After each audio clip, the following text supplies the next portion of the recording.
Alright, so the war in the north is over. Now, this is something you should do after every war, is take a look at whatever operatives you have and redistribute them to squash down the resistance. Now, the highest I have is 36 here, 35. Go one. That covers a nice amount of ground. Also, there's some resistance rising up top here, so let's go there. And my second operative, put him. I want to cover as much of these. I think that's a good spot. Cover as much of the 30s as possible. Okay, so that's done. Then I can now cancel my army training and move on to my next focus, which is going to be old world strength. The war has come to an end, and just like with the nukes, we are still here. The communists have battered us, but we have sent them to their beloved markets in hell where they belong. Now the hard part begins. We have to rebuild the north while not losing the south.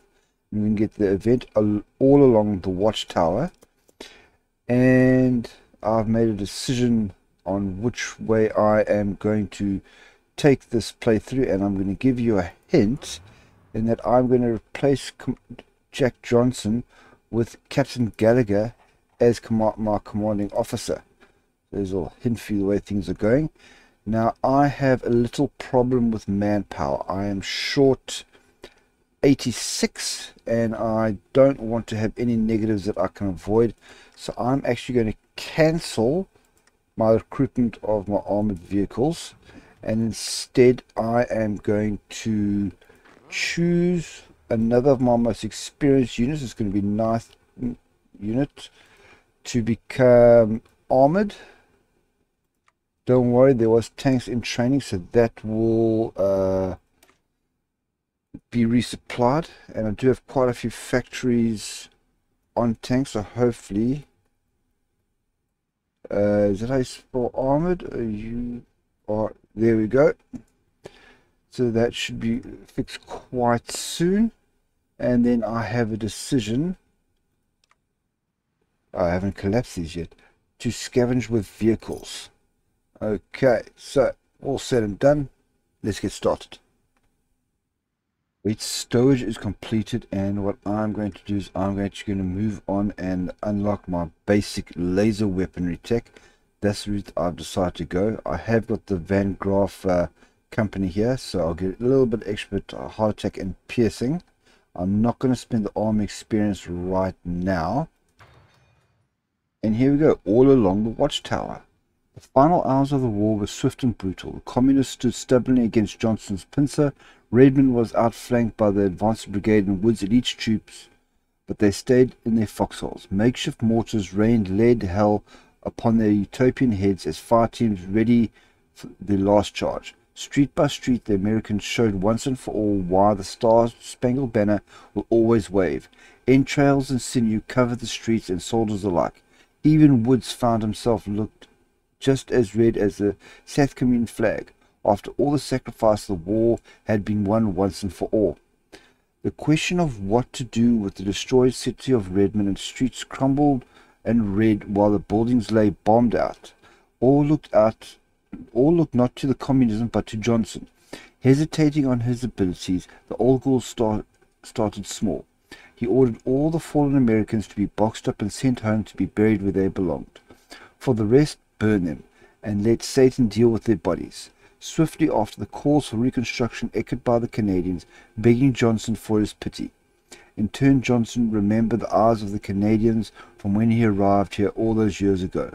Those pain-filled eyes that have haunted Johnson, turning his vengeance into mercy, and thus he pledged to rebuild their city. While Johnson and Woods were playing liberators in Redmond, Gallagher was doing what he did best, keeping order. The news of their victory riled at the populace, forcing the Yankees to keep a closer eye. Groups such as the League and Road Communist Forces decided it was their time to strike. Why wouldn't they? After all, the majority of the forces were up north, leaving Gallagher with a skeleton crew and an angry enemy.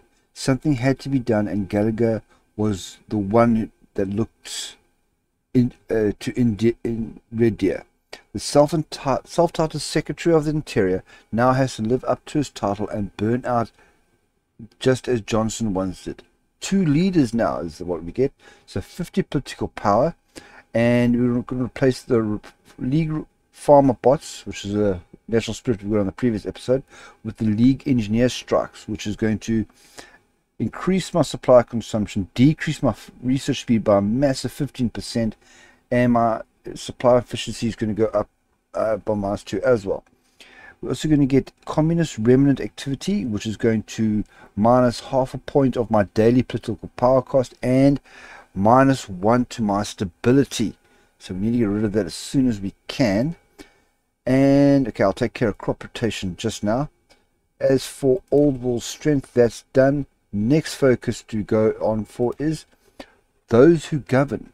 The Commission has governed the 6th Brigade since Johnson's retirement decades ago. Questions are being floated now that Johnson is back and ruling North with little to no input from the Commission. Gallagher and his supporters have decided things are starting to get out of hand. And we're going to get an event still in Redmand, and we're going to remove the war preparation national spirit, which gave us all the extra population, took away some stability, but gave us a nice amount of income and resources. Now, crop rotation is done. That gives me a nice boost to my manpower. I'm not going to start recruiting the armored or any other units for now. Instead, I'm going to go into basic tools just to increase my efficiency growth and the growth speed. I don't want to do any more recruitment right now. My army is pretty strong, and I want to actually bank the manpower for if I need it in the future. What do we have here? An evening to remember. A weary silence filled the lungs of the onlookers as all they could be heard was the snow crackling beneath the feet of those who approached the wreckage, and the low rumble of the flames that occasionally sparked up. The few that surrounded the crash stared at each other in anticipation, hoping that someone would volunteer themselves to pry open the doors of the new dormant mechanical beast. But suddenly the silence was interrupted by a series of huge rumbles coming from inside the vertibird that shook the ground beneath them as the hinges of the side doors and the nearby sheet metal began glowing with heat. Every man braced their firearm as they expected death would follow the moment those doors came off. A series of large and thunderous knocks came from the door as whatever was inside the belly of the beast was fighting its way out. Within a moment the hinges broke loose and the door flung itself 10 feet away, almost hitting one of the officers. After their eyes turned from the loose door, they saw a dark figure stick its arms out of the wreck, seemingly covering from head to toe in armor. Then the being they thought could be either man or machine suddenly exclaimed in a fit of rage, "Fuck! Ramirez, Olsen, any of you alive in there?" His words were met by silence as the officers looked at each other, completely confused. The man began climbing out of the colossal vertibird as he mumbled to himself, throwing out what seemed to be a plasma weapon and some radio equipment onto the outside snow. He quickly jumped out of the interior, and instantly the air grew stiff for everyone in the area as the military police had no clue whether this man was friend or foe. As soon as the man in the accompanying hulking suit of power armor hopped out of the aircraft, a stare down was started. One of the officers quickly exclaimed, "Halt there! We are members of the Commonwealth Remnants. Identify yourself now!" The tension in the air grew thicker with each second as the men considered how they would apprehend this beast of a man. Well, next event, the captain's orders. Okay, the captain's orders. The military police continue to stand as if statues while the hulking jet-black metal man scans the crowd. The fire of the wreckage still burns bright enough to alert the whole of Red Deer to the drama that is beginning to unfold. Before another word could be spoken or shot fired, Captain Gallagher had finally arrived on the scene. The captain, clad in his finest army-issue uniform passed down the generations, approached the beast. Stopping just short of the unknown creature, the captain stood there looking up and down what lies in front of him, just as the creature reciprocated. The silence was broken shockingly by the creature dropping his plasma rifle to the ground, followed by the sounds of the machine unwrapping from the creature, outstepping a regular man. This man, in what seemed to be a flight suit, extended his hand, saying, "Sergeant Schultz, reporting from the MacArthur Enclave Detachment." Captain Gallagher cocked his head to the side, and without a word let his fist fly, dropping the supposed sergeant to the snowy ground. Gallagher then swiftly turned to his man, ordering him to secure the area and the hulking machine, before stating to the most elite of the surrounding soldiers, "Take the sergeant somewhere comfortable. Notify me when he wakes up." Orders are orders. So, manpower +1, Enclave remnants, Commonwealth remnants completes the focus, Enclave here. Okay. So, Uncle Sam. The room was dark from the snow-cracked windows, lit only by a singular swinging lit. Okay. The suspicious sergeant lay silently on an old military bunk, staring at the ceiling of the locked room. Across the room was Gallagher, leaning against the wall, holding a holotape with a strange American flag printed on it. Gallagher flipped the tape with the strange flag pointing at the sergeant, saying, "Enclave, huh? Explain this one more time, and if you make me believe you this time, I will open the door." Sergeant Schultz sat up from the musky bunk, swinging his legs, slamming his combat boots back onto the floor as Gallagher continued to stare with the holotape. Schultz, rubbing his dog tags, looked up at the shadow-covered captain, finally saying, "Like I said the last 3 times, Captain, we are the Enclave, the surviving U.S. government who is trying to restore order to our country." Gallagher returned his answer with silence, leading to Schultz stomping to feet and demanding, "Now, Captain, I've answered all your questions. May I please inform your commanding officers about the situation in Canada?"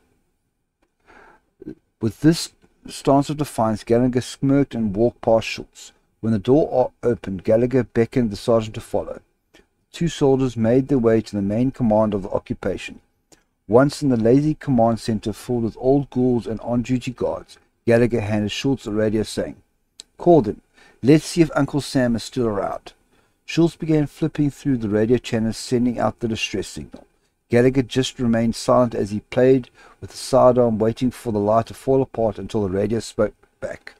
"Sergeant Schultz, MacArthur command here. Do you copy?" Gallagher's eyes widened along with the rest of the room. It seemed Uncle Sam survived the bombs. What the? Okay, no event after that.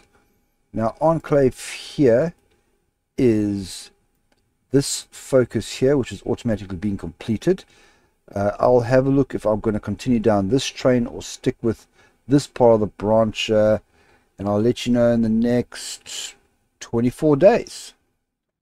Alright, so another 100 political power to spend. Now, my resistance is getting under control. It's under 20 in a lot of areas, but my compliance is still quite low. This needs to be above 95 for me to start coring states. So what I'm going to do is I'm not going to choose a new advisor. I'm going to change from muzzled dissident to state press. Now this does subtract my political power by 8%, but my compliance growth speed goes up by 12%. So for me, that's worth it. The resistance target stays the same, in case that you are wondering.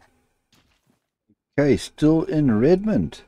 The sounds of construction, The sounds of construction make its way through Redmand, the boots thundering on the cobblestones once again, with hammers not rifles. Woods oversees the new reconstruction of military police detachment using deterrence, not the back end of a rifle. Johnson stands in his makeshift Redmond office, signing orders and directing the future of the North as a whole without a word from the Commission.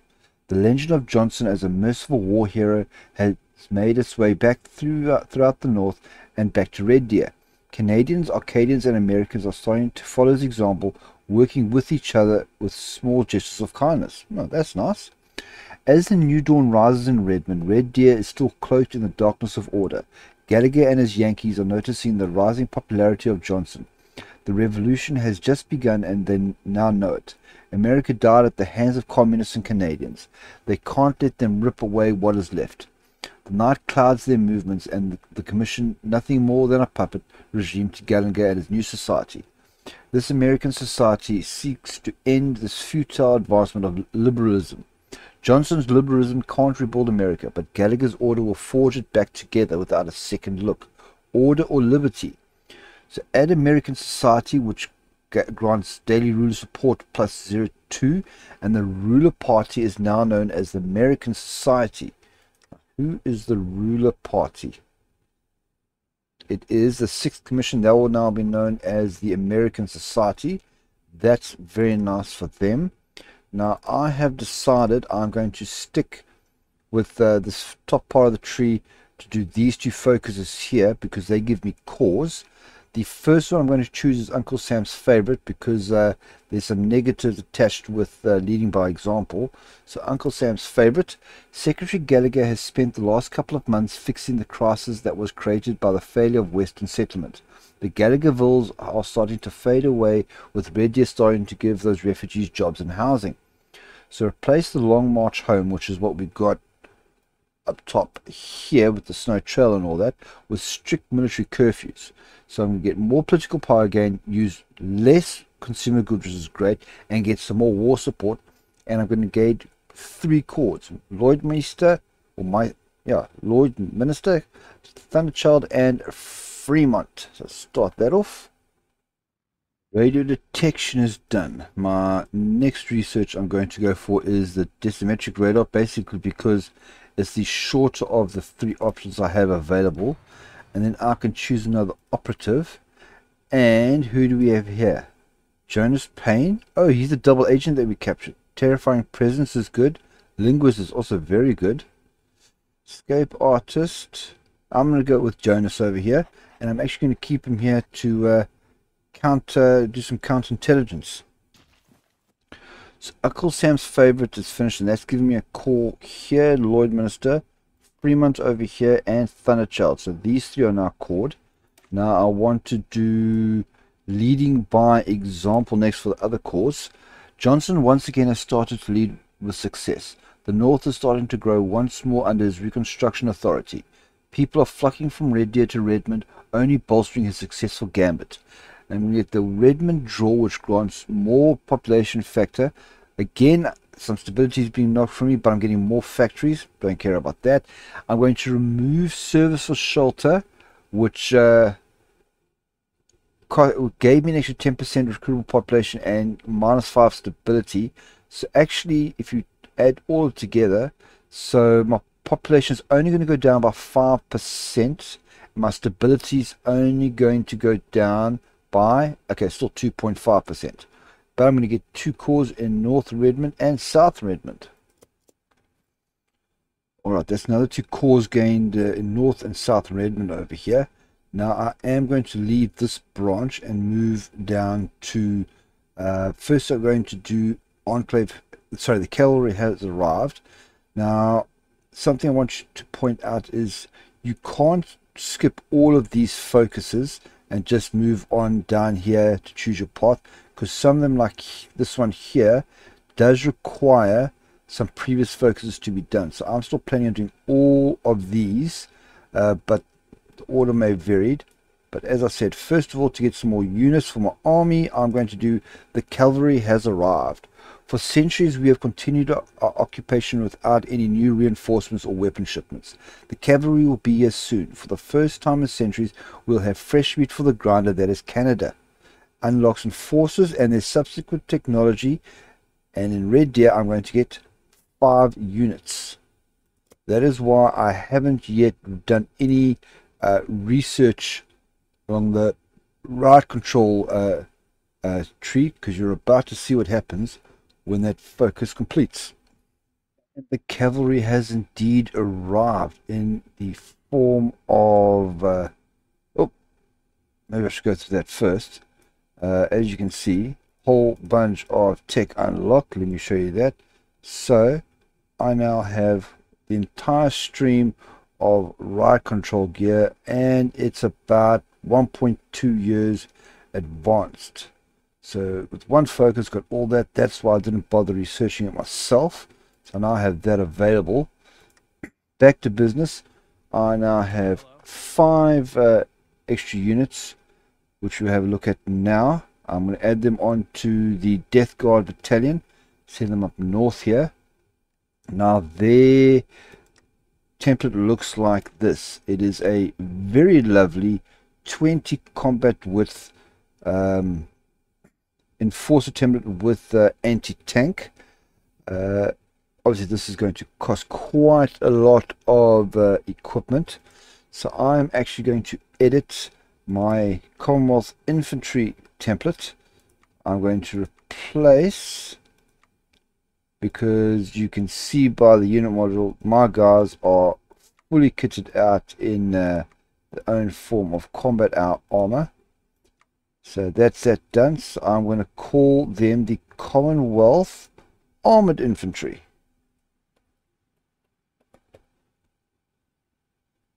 Still no unique names, but I'm going to change their symbol to the laser rifle, which is what I'm going for, and it's going to cost me 17 army experience. That's a fair change. Oh no, I've messed this up. Okay, what I was originally planning on doing is actually duplicating this and then making a second template. But what's done is done. I now need to fix that quick sticks and in a hurry. So let's do this. Production wise, let's start making the rail control gear. Put it up top here, and I need a maximum amount of factories to get this done. Okay, tanks I'll leave. Take that down. 1, 1. Okay, with a little bit of room to spare. So let me put another one back on my triplane attackers to get back up. Luckily I'm up to 44 factories because coring those 5 states did a hell of a lot of good. They got 3,000 still needed to reinforcement. Okay, let's take that down a little bit more, but swapping these 5 out to that template. Okay, so I will actually only gain, okay, at least I'll be gaining something. Be a bit more careful if you do this yourself. Don't make the same mistakes I've just made. But what's done is done. What else can I do to try bring this down a bit? And still need tanks, so I can't change another unit.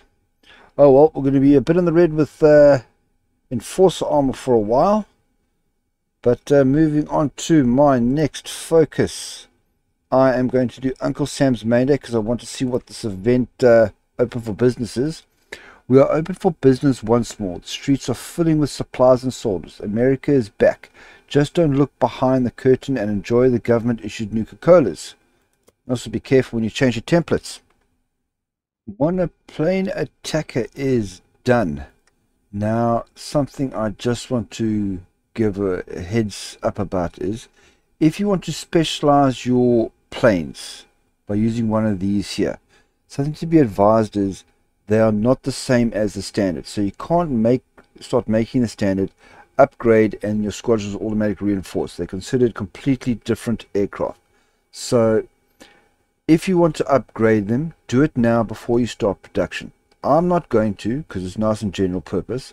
So I'm going to start with monoplane fighter to upgrade my fighter jets. Then I am going to start producing these babies for my squadron. Fun to worry about it. And I'm getting some more factories. So what I'm actually going to do is I'm going to start another production line of ride control equipment. I do have plans for the slot in the very near future, but for now I'm going to just use it to make more ride control gear. I am making 2.25 a day, but with 3,500 still to go, I am really kicking myself for making that template mistake. I could have changed the template back, but I believe in, you know, you make your bed, you got to lie in it. So there we go. I am going to use 50 army experience to upgrade my infantry perks with sharpened instincts for 2 points more organization. And I'm going to carry on. Basic laser weaponry has also been unlocked. Now I want to upgrade my dogs here just a little bit. It's going to take me 85 days just to get a little bit more boost to their suppression for my garrison units. So let's start pumping those puppies out. No, wrong one, not yet. I need to pump out you guys first. There we go. So we're going to be getting basic laser weaponry. And I am now open for business. The towns of the Commonwealth bustle with the movement of shipments of goods from Uncle Sam.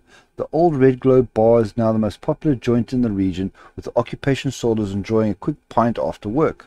While the coffers are starting to fill, the streets are slowly losing their foot traffic. After the countless restrictive orders passed down and the occasional missing persons, the streets are more somber at night. Only the occupation soldiers walk the streets in order to prevent any more events from occurring under their watch. While the mines start to reopen and talks of a new Nuka-Cola factory are abuzz around town, in Redmand, Johnson and Woods hear of the developments. Uncle Sam is back. The hatred for the ancient government still burns within Johnson for leaving them behind. Woods, similarly fearful, orders his troops to guard the northern provinces, the enclave being on a strict leash in the north, which made them begin to ask questions. Gallagher had conned them into believing that he and his American society ruled the commission, but the influence ended in Johnson's north. Rumors and plans start to flow around Red Deer about how to take cover of such a matter. However, until then, business will continue in the south. Redmond can have Johnson. North and south fighting over what? Snow? This sounds a bit like your Americans and your Civil War over here, but never mind that. I am going what I've been after, and that is America's greatest war machine. Before the bombs, America was under siege by our greatest enemy, the communist. In response, power armor was created and became our tool for success. Uncle Sam decided that we should start rebuilding them once more to support our occupation. I'm going to unlock the basic armor power tech technology. So basic tools is done. Now I want to greatly boost my factory output, so I'm going to go for backyard workshops for the 9% boost to my factory output. I'm going to do that. Something I just want to point out is that even though I have just under 3,000 manpower available, I've still got the low manpower warning, which just goes to show how large my army actually is. Aha, and I've unlocked power armor with the greatest war machine focus completed. I'll go and start researching that as soon as I finish my dogs. Next focus I'm going to do is a truly American system. Gallagher may be the one talking to the enclave and ordering the police around, but he isn't in control of the north. Johnson and Wood's administration is starting to grow in power, almost a rival of Red Deer. They're already starting to use their power by raising a new official army outside the control of the commission. Okay, add American army, which gives me more division attack and attacking speed. Add second government, which resistance growth speed is going to go down by 2%, compliance going up by 2%. Brilliant. Required garrisons -2, and I'm going to get 250 units of MacArthur Little Devil 12.7 pistols. Very nice. Well, Decimetric radar is finished, so next I'm going to do complicated circuitry for a little bit more research speed. Still sticking with my, well, I always do things of one for research and all that, one for industry, and then all the other ones go for my military, so I can keep updated on that. So a truly American system is done. Now, about 3 weeks ago, just after the previous focus, Mississippi here declared war on MacArthur and seems to be doing pretty good, because they're also at war with the Montana Brotherhood. So I've had a tough choice to make. I wanted to, as I said, continue down this route here, but I do have a focus here to get a non-aggression pact with MacArthur. So I need to get this done. So I need to do back in the USA, but before I can do that, I need to do for what it's worth. So hopefully I can get these 3 focuses done in time, in case MacArthur goes belly up. So first of all, for what it's worth, the image of American republicanism was held up by the commission, but now it's just a puppet. Gallagher's American society has seized the governing body and is using it for its own whims. The only silver lining is that Johnson doesn't answer to the corruption. So we're going to replace an army with a nation to American autocracy, more political power, more daily command power, base war support plus 3%. That's going to push me into the 90s. I've freaking got to get my stability up. And I'm going to get plus 30 army experience and plus 30 command power, but I think that is actually just going to go wasted because I'm already at my maximum. Okay, for what it's worth is completed. Now what else is happening in the area around us? Well, MacArthur is still getting a beating. I don't know if I'm going to make this in time. Otherwise, Freedom's Army and Iron Confederacy, they're going on their normal route. Same here. Northwestern Brotherhood has taken all the way along this way, and the Milo tribe is moments away from taking over Trollwarren.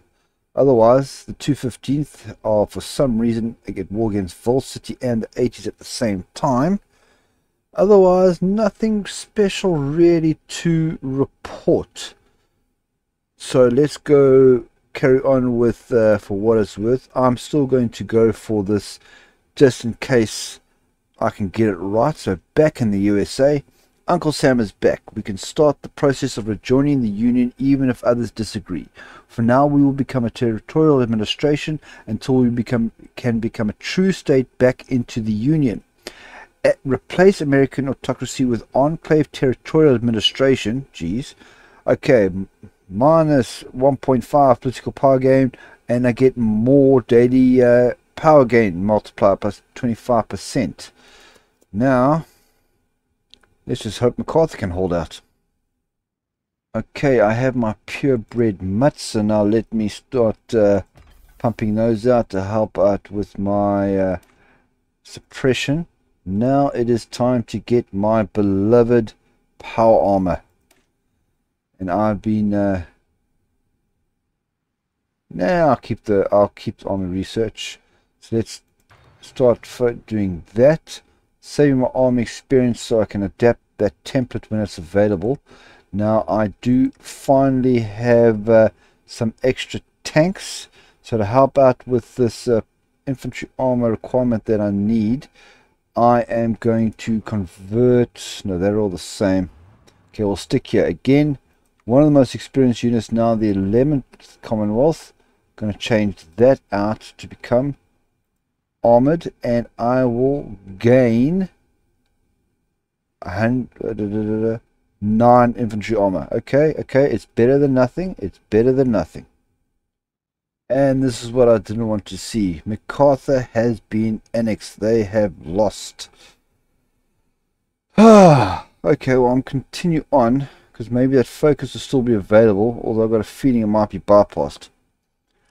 And yes, it does get bypassed. So don't worry if MacArthur loses on your playthrough just like they have in mine.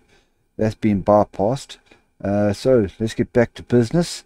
The more the merrier is what I've chosen to do.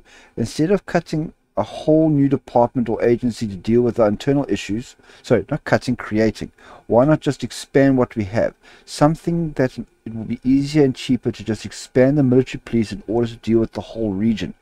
So I'm going to get federalized military police, which is going to give division core defense plus 5, resistance growth speed in our states occupied by the enemy plus 5. Okay, that's okay if I start losing, but I don't plan on it.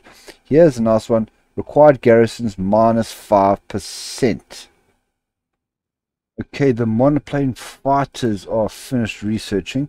I'm now going to move on and getting what will probably be my top of the line tank for this playthrough, the Wasteland tank with the tin tank bonuses attached to it. Let's start making these guys, and I am finally below the 3,000 mark on my right control gear, so getting there slowly but surely. The more the merrier is completed. Now I want to go after the new Americana. The days of the white picket fence and American dream has long passed.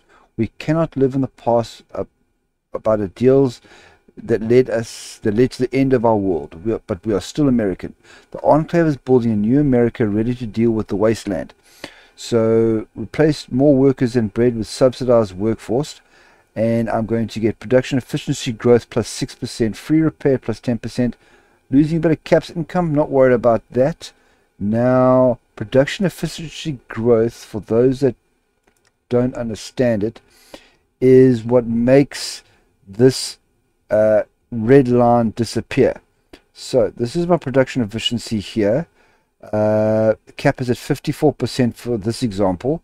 It's currently at 31.44, and is increasing almost 0.1 per day.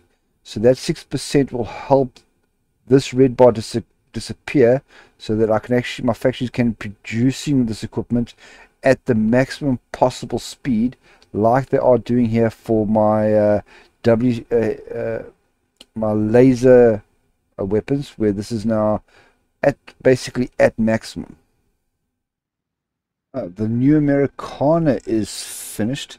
Now, something I didn't notice before that I want to let you guys know, I can't do Heroes of Old because I have completed the more the merrier. The bonuses seem to be, no, they are slightly different. This one gave recovery rate, where this one gave core defense. Otherwise it seems to be exactly the same. But it's time to do the focuses I have been trying to avoid for a while. I think I'm going to go for the Red Terror first. With Redmand in our hands, there are still communists who hide in the shadows, ready to march against us once more. Gallagher started to collect whatever is left of the 6th Brigade and Red Deer to strike at these terrorists. Johnson can play present while Gallagher puts the real work in. I'm really starting to like Gallagher more and more. So large population is going down by 1,000, and I'm going to lose 250 units of basic weaponry and get the event a farm painted red. Oh, finally I have my power armor frames researched. Power armor is back in business. Now I'm going to do power armor support frames just to give them a little bit of boost to breakthrough reliability and all that. So that's going to be fantastic. Now the template I am going to use is going to be as follows. First of all, I'm doing it on purpose this time, not by accident. They will be the Commonwealth Heavy Infantry Company. Okay. Change their symbol to something a bit more. Let's go T51. Let's go T51. Now this is the standard template I like to use for my power armor. It is what I would call a general purpose one. Whereas if you wanted more breakthrough, don't put in fire teams, put in extra demo. But this gives it a bit more defense. What it is lacking though is a bit of piercing. So for this one, I am going to pop on anti-tank, and I'm going to pop on the dogs for some nice breakthrough since they got their buff. And I think I'm going to keep it like that for now. Make them my elites, because that is what they are. 40 armor experience spent. That's lovely. Then I'm going to start producing them with this line of production. So they've already got a bit of a starting boost. I'm going to leave it at 5. I'm not going to take it all the way up. And these extra 2 factories I am going to, let me put them on here. Yes, that'll work nicely. Or maybe I should put them on planes. Now let me put them on planes because these are already storing items. So I really want to get my CAS on both my armies if I possibly can. Alright, backyard workshops is done. I was considering going for rapid prototyping, but it's 212 days. So instead I'm going to go for standardized tools just to increase my efficiency cap and the efficiency growth. So I get that. And something I want to mention is Dakota chapter is on the is on the warpath. They have taken out the Ruminators now, and they are currently going up against the Cult of Liberty. So I'm pretty damn sure I'm going to be seeing them in the future. I mean, they took out the Montana Brotherhood, and they're supposed to be friends, but I mean, obviously not. All right, a farm painted red. Victory over the northern states was just the opening act. Remnants of their devilish movement made their way into the southern farmland. The strongest of their forces are in what they call the farm. Now the secretary must act while he still can. Gathering what remains of his troops in Red Deer, the small force starts north. Through snow, forgotten earthworks, and mortar holes, there lies their target. While Johnson and Woods have their fun in Redmond, Gallagher will finish the war. The farm was a small complex on the border region surrounded by timber walls guarding the hammer and sickle beast that was within. Gallagher stayed on the outskirts with his soldier, waiting until night came once more. As the stars came out, dancing among the pitch-black night sky, the soldiers started their own dance. While the communist sympathizers sang war songs around bonfires, the American soldiers broke through the walls, going deep into the complex without being noticed. The songs continued, but now with booze joining their celebrations. In the background, the night was alive with the soldiers taking aim at all the bonfires filled with the communists. Finally, when the songs reached their climax, with their cups raised and lyrics being belted, the night was filled with cracks. Bullets filled the cups as vodka flooded the ground alongside the red rivers. Within seconds, the night sky was silent once more. The stars still danced while the communists and their dreams sank into the red snow for the last time. God bless the secretary. So the communist remnant activity has been removed. So that means my political power cost is going back up by 0.5, and I'm no longer going to be losing 1 point of stability per week.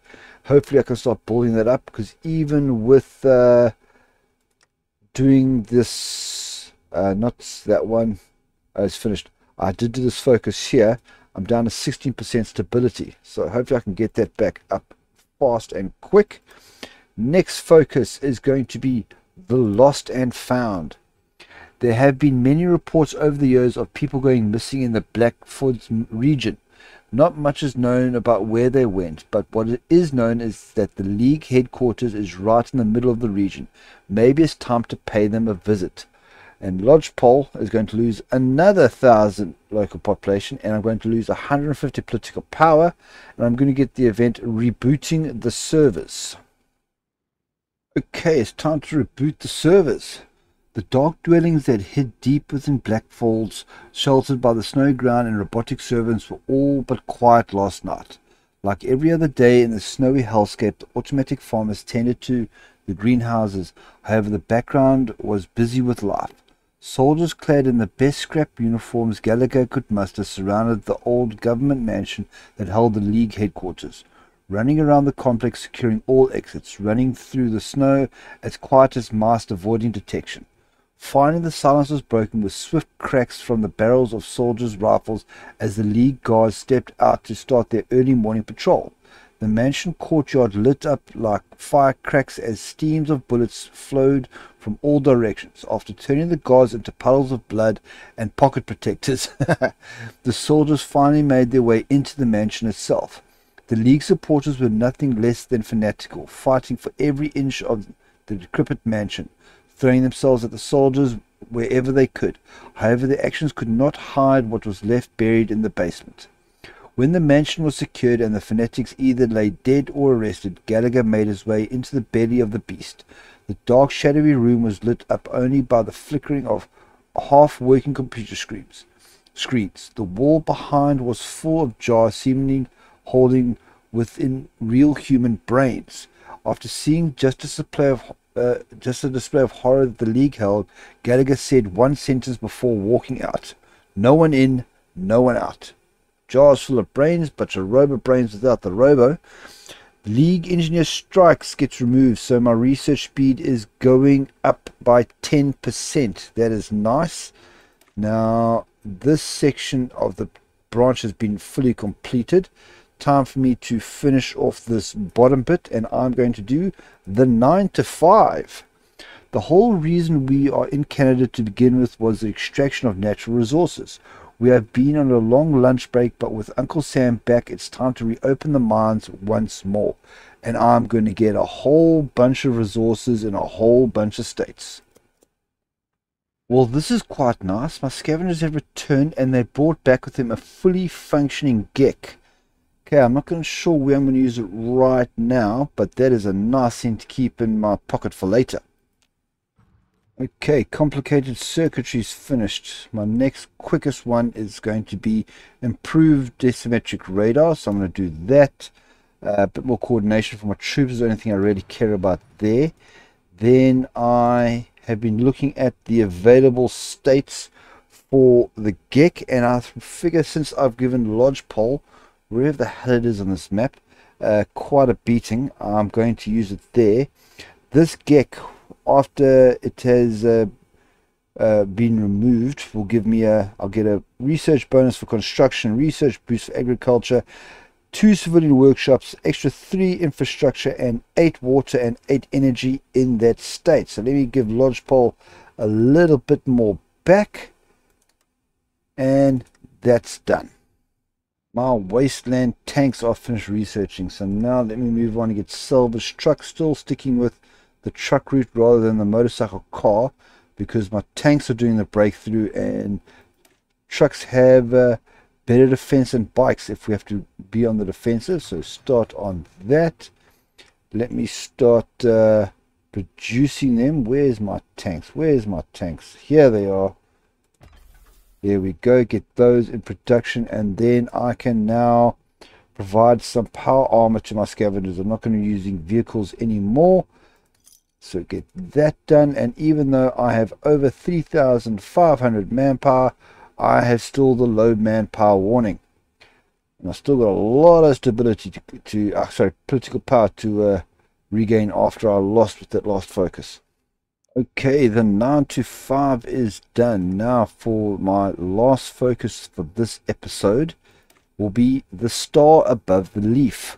When the occupation first began, we started a practice of assimilation of the Canadian population. After the bombs, we stopped this practice to keep order within our fragile borders. Now that we have reinforcements from the government, we can continue burning the maple leaf down. So we will replace a 3-tier society with burning the maple leaf. Effective change, political power cost plus 2.5. Okay, that means it's actually going up, I think, by 2.5. Production efficiency growth minus 2.5%. That's going to suck. Resource penalty minus 10%. Artillery drift defense minus 25%. And I'm going to get energy cell gain plus 10%. Okay, the star above the leaf is completed. Now I'm going to end this episode here. I'll start the next one with another eventful night, which is where I'm going to choose which path I'm going to go down. Hint, hint, I'm going to go down the Enclave path, because Steel Fury in his playthrough is going down the Liberate or Reform America path. So I will be going down Enclave. I'd like to thank you all very much for watching, and I'll see you in the next one. Goodbye.